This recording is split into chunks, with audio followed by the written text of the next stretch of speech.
Hello, traveler. Are you lost? No. I know you're almost a week's journey from any village I know of.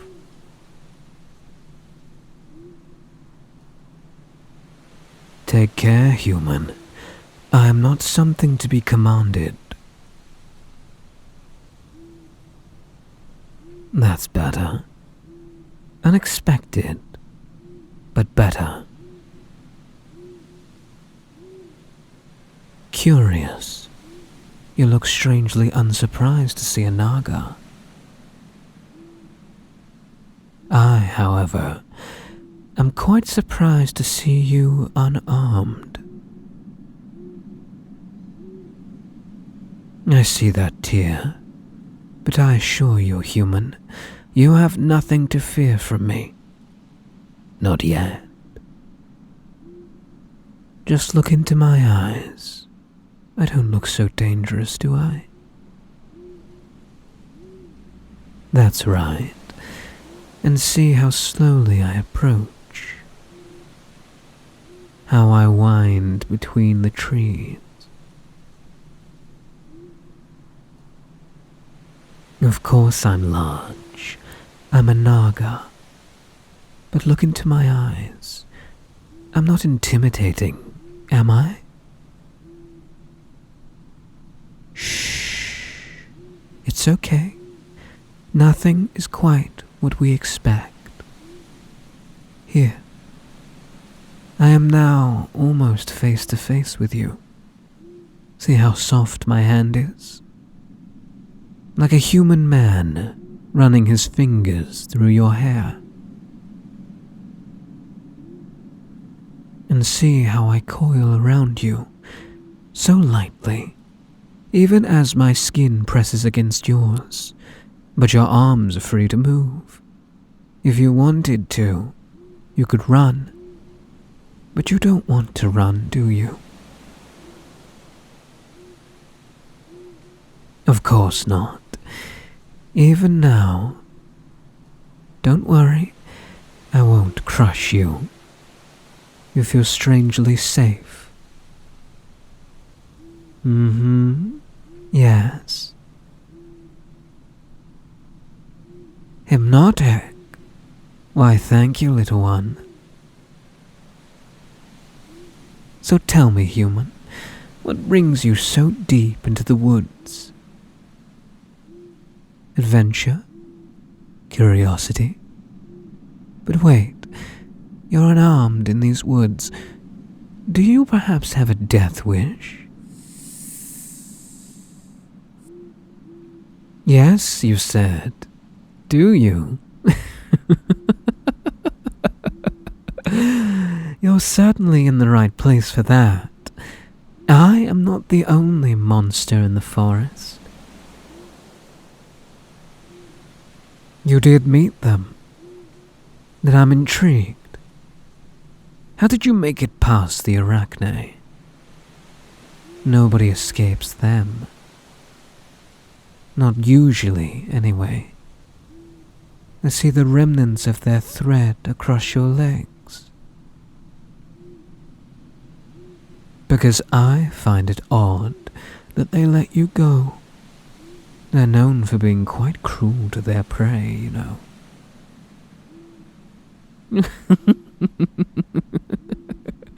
That's why they let you go. To be cruel. No, it makes sense now. The thing that's radiating from you, I sensed it in the air before I even saw you. Something troubled about you. You're damaged. You look perfectly intact to me, human. Hungry, perhaps, like you haven't eaten in a week, but intact. Well, how are you damaged, then? Let me see. Not this side. Not here, either. I see no damage to your head, little one. What do you... I don't believe I've ever been so curious about a human. Because your kind are usually so simple, so singular-minded, so shamelessly self-absorbent. You agree? Yes, I know what your people are like, all too well. So, an outcast? A runaway, then? Oh yes, I do know what isolation is like. Most Naga do now, since your people started gobbling up our woods. We used to live in villages much like yours ourselves. I remember when I was small, living with a group near the place I live in now. The humans raise the woods around it. I'm sure you can figure out what happens next. Why on earth would you leave the safety of your home? I'm listening. No, that sounds quite clever. A boar trap. Interesting. They said what? Why? That's stupid and self-defeating. That's how humans treat their own too. Is that what makes you think you're damaged, little one? No, you don't deserve to be punished. By them or me. Of course not. Absolutely not. What an awful thing to say, especially about yourself. So, that's what they told you. That's what brought you here, little one. Let me be clear then. I have no intention of killing you. I have even less interest in eating you. I have something much better in store for you, if you're willing to follow me. Follow me, and I will teach you things. Or you can leave and take your chances with whoever else lives in these woods. There are kitsune further along the path. They are said to be quite gentle with their humans, for the most part, but more possessive. They can't offer you what I can. Why come with me? Like I said, I will teach you things that will benefit you in the long term. I know you have no reason to trust me, but I can promise you, what I have to offer is far better than death. You're going to have to give yourself over to me, however, at least at first. But it must be your choice to do so. Follow and obey me, and I will show you a secret you cannot yet imagine. You don't need to call me master, little one. No apologies, little one. In fact, you deserve a reward for being so enthusiastic. Do you feel how my coils wrap around you? How finely I control them? How my body ripples over yours, starting with your hands pressed against your sides. How the pressure of my coils rolls up and down your arms. You don't have to be afraid anymore, pet, of them or me.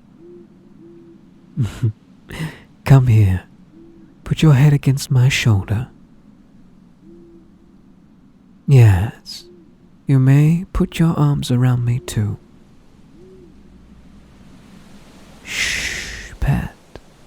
I would be crueler than the arachnid if I didn't. Because you are unlike any of the other humans I've ever met, and I want to understand more about why. There you go. Are you ready to come with me? Back to my cave, little one? Good. And now is your first instruction. Whenever I bring you out for a walk, you will keep your hand in mine, especially when we go out into the woods. This is for your own protection, as much as anything else. It lets other creatures know who you belong to. That's good. It's very good, little one. It's exactly where I want you. Shh, pet. You must also pay attention to these woods. Whether we're talking or not, it's important you learn to be attuned to them. You're going to be going out into them again, sooner than you may think. I intend for you to be able to know this forest like I do.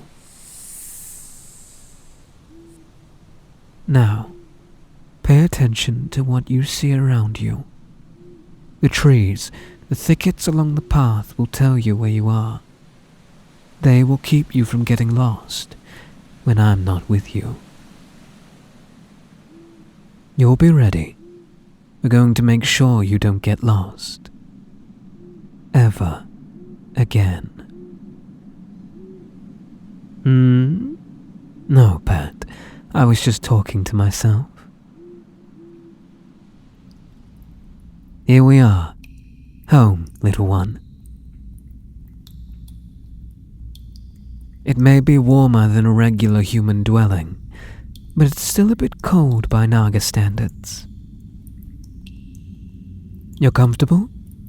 Good, good. Now light the lantern, and I'll show you the interior.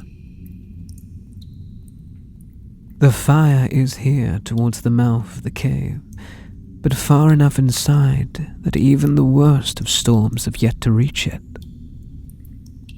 See? Right here. It's burnt down to the coals, and we're going to want it to get hotter when we cook our dinner. The firewood is over there. Another armful, and yes, that'll be enough. No, you're correct. You will need to build your strength, but that will come over time, and sooner than you think. Exactly. One piece at a time, and yes, go right ahead with some kindling beneath the first ones. There's plenty of it. I'll get the cooking pot set up. Some boar, vegetables, water. Of course, I'm using the bones too, Pat. That makes the best of soups. It will take a while, of course. For tonight, we'll have some boar jerky. I learned to make it from the kitsune. Over there, in the pantry jars, yes, there. Of course, Pat. You must be starving. Take a piece and bring the rest here. One piece for now, no more. Don't worry, little one. You won't be hungry much longer. Good. Now come and lay in my coils, like a sleeping mat, while I take a piece. There you go. Now you take a bite.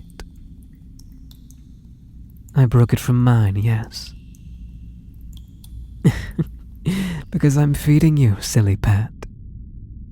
There you go. Here's another one.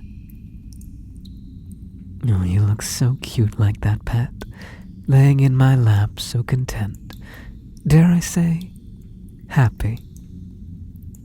I'm glad. Now, let's talk about you and me. First of all, I don't expect you to call me master. Sir will do just fine. That's perfect, Pat. Well done. I do, however, expect you to follow my instructions while you're here. You will not be a slave, but you will need to heed me as you learn to walk alongside me. Here, another piece. There may be other things I ask you to do, but there will always be a reason for them. There you go. It is good jerky, isn't it? Sweet, with just the right amount of spice. So then, do you trust me, pet? Good. There will be things I teach you and test you over. Some will be obvious things, things you will need to know to survive. Others may not be as obvious at first.